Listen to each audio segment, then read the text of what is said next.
บทปิប្រាំពីរស្ត្រីអស្ចារ្យបុប្ផារឿងមុនតាំងតែពីតូចដល់ដឹងក្តីមានតែម៉ែវ័យឆ្នោតបំពេម៉ែស៊ូហត់នឿយមិនខ្មាស់គេគ្មានពេលទំនេរគ្មានជំនួយម៉ែកាយតែមួយតែមានពីរថែស្រស់ជីវីមិនឲ្យព្រួយ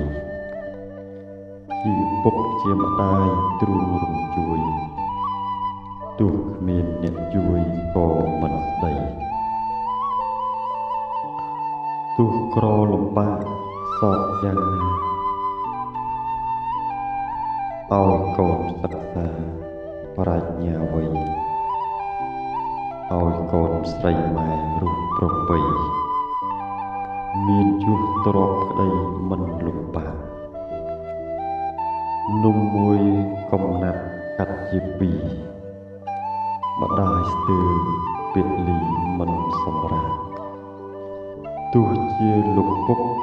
លោកចេញចាក់ទោះលោក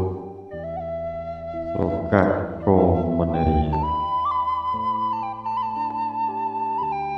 ចំណែករូបកូនដែលដឹងក្តី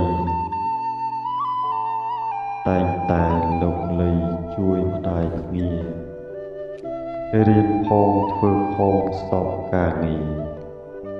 ររហូតមានងារជាអ្នកគ្រូបុប្ផាតូននោះសែនរឹងមាំ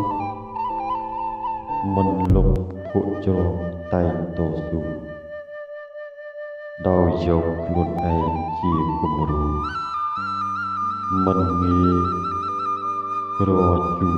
ត្អូញក្រញ៉ៅខំណាស់តាំងរៀនទាំងកិច្ចការ